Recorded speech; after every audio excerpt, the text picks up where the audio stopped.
Hey everybody, welcome to May. I just found out something so interesting. On May 5th it's actually called Golden Week, and Children's Day is something celebrated in Japan where they have these beautiful carp kites, and fish play an important role because, especially the carp, because it actually symbolizes, because it usually swims upstream, up waterfalls.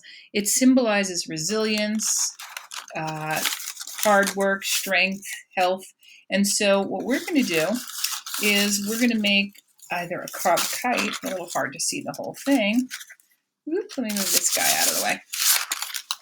Um, and so I just want to show you what you can make. I made a little tail out of old tissue paper that I had, when you wrap presents. And just a piece of paper, and I had some wiggly eyes, but you certainly can just create eyes by drawing them. So I'm going to show you how to do each one. Depending on what materials you have, this is with white paper, these are with construction paper. Very simple supplies can be used. So for the first one, what you could do, that's this one, let me get these guys out of the way, is I basically just drew the pattern. So you can go like this, something like this. I'm just going to make a line across, and that's going to be the top part of the head. And you can color it, design it any way you want. Hey, you could even draw the eyes here if you like. Let's see, maybe I'll try it. I have to make sure though, when I hold it, it's going to be in the right space. You know what I think I'm going to do? I'm going to try to hold it this way this time. And so I drew my line across, and if I'm going to end up folding it together, where would I want the eyes to be? About here and here. So let's see where that is on the paper. Right here. One eye here, one eye here. There we go. And then I could make, kind of looks like a face as it is. I could make wavy lines for the scales, or I could just make patterns.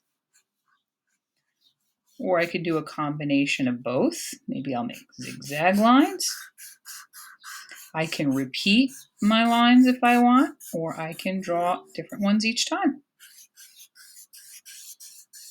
And once I'm done with that, you can see that I actually colored them.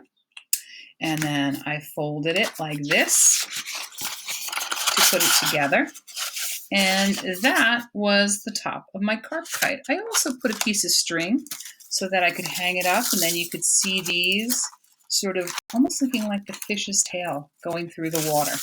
So I just took that, I stapled it. You could tape it, you could glue it. I stapled it together. And then I just, and of course I would color it first. It's a little hard to color when it's done.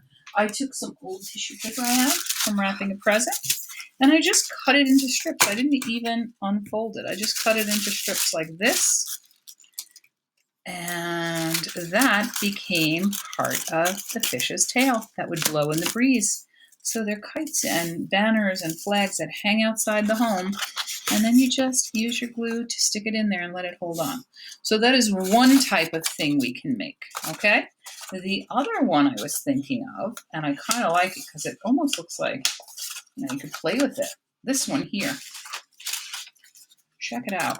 It kind of goes like this. Whoa. I don't know if you can see it moving, but it almost looks like the scales of the fish. And I made some fins and some tails and here, and all I needed was one color yellow piece of construction paper, and then I just had a small piece of orange paper left over that I used for the other parts. So the first thing you need to start with, now I'm going to use cardstock just because I don't have any other colors available.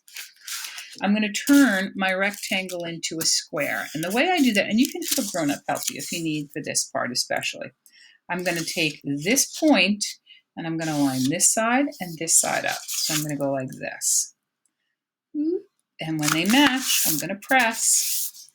And I'm going to cut off this top piece, and that's going to turn it into a square. I definitely am going to hold on to this nice, bold green piece to use for something else. But for now, I'm going to put it aside. And I have my shape. Kind of looks like a kite, right? I'm going to take it, and I'm going to fold this over like this. And I'm going to do the same thing on this side, fold it over like this. And now that's going to be the top part of my shape. It's going to come together like this. This could be a lot of different animals. It could be a shark. It could be a lizard. But for now, I'm going to open it up. I'm just going to fold it across. And basically, you don't have to draw this, but I'm going to show you where we're going to cut to.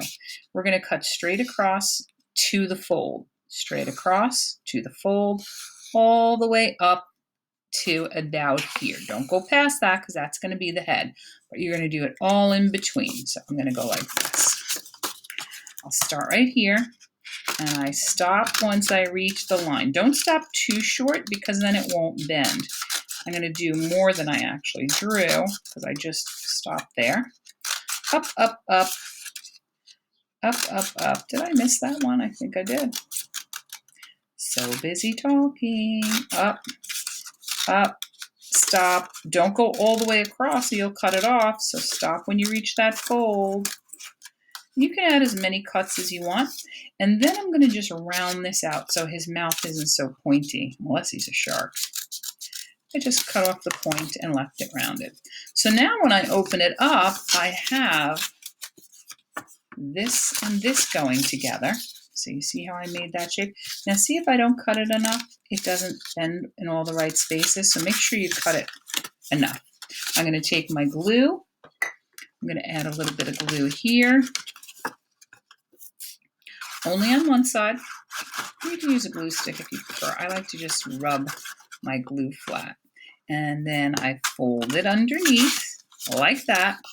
And I have the beginning of the shape for my fish. You see how it bends like that? And now all I want to do is add my eyes and my tail. So I could take, let's take a piece of white maybe for my eyes. Circle, circle. I could draw it right on there too. I don't have to cut it out, but why not? It's good practice to cut. I can glue them on. Glue, glue, glue. And so I'll finish it up. I want to show you my third one. One on this side and one on this side. And then for the tail and for the fins, I'm going to take a different colored piece of paper. I have an orange one. And I'm actually going to fold it in half because I want the fins to be the same size. And it's almost going to be like a heart, except it's not going to go down as far. And I'm not going to make it pointy at the bottom. So you see how I came up with that shape that's kind of like a heart. I just didn't come down as far and I didn't make it into a point. So I'm just going to add some interesting little lines like this. That will go on here and here. Whoa, looking great so far. I would glue them to the bottom. I'll show you it on here. I glued it to the bottom and then I did the same thing with the tail. And for the tail, kind of did something like this. I'm going to cut this piece of paper in half and I'm going to just similar shape, except it's going to be a little more pointy. Almost like when we were making our cat's ears. So it's similar in the shape, but it's a little more pointy here. Same thing. I'm going to make my lines just to keep it interesting. And I'm going to glue it to the bottom also, so it looks like this. Oops. Whoa, so cool. And over here, and then I'll have my eyes on both sides. This is going to be so much fun. I think I'm going to make a whole school of fish. So that's my other way. And now here is the final one. Pretty easy. Same idea, except maybe I don't want to do all that folding. Maybe this time I want it to be a little bit. I'm going to just fold a piece. I don't even want half. I'm just going to make it a little smaller, but long and skinny. I'm going to cut it out. Cut on the line. And never throw away big pieces of scrap. Save it for next time. You might use it for something else. Maybe you can make a lizard. You'll make lizard's legs. So I'm going to just cut a little bit of roundness off of here. A little bit of roundness, kind of like that upside down U, you see? And then I saw something pretty funny. Now the fan fold is where you go forward like this and backward like this. But somebody said, hey, I have a shortcut. I'm going to go to here like this. And then they just fold it like this. And usually I'd say, that is not a fan fold. But then when they opened it up, They just made it go like a fan. So they went forward, backward, forward, backward, forward, backward, forward, backward, like that. And that kind of made the body of our fish. I saw so many cool designs they designed in here. Maybe don't do it once it's put together because, well, you could, but it's a little bit harder. You can make scales. I'm going to make scales on every other one. So I'll leave one and then I'll skip to the next one. Like that. And the next one, and I could color them in or add patterns. Hey, if you have gems, you can even add some gems in there. And now the fins were done exactly the same way, except you only need to do one because you're seeing it from the side. So if you bend it down and you attach it, oh, forgot the eye. There's that eye. I'm going to reuse it for a second. Where'd you go, eye? I can't see you. Okay, I'll make another one. There it is. You can put your eye on. You can put your fin on like this. It's a little hard to see at that angle because the colors are so close together. And then you could do the same thing for the tail. And that is how I got this adorable fish. So you can fold it up. We call that accordion style. And everybody goes, hey, that's a tiny fish. And then all of a sudden, stretch, stretch, stretch, stretch, stretch, right out. Okay, so have some fun. Let's celebrate that fish, that carp, that hard worker, that strong, resilient fish who we all hope to grow up to be like. Have fun.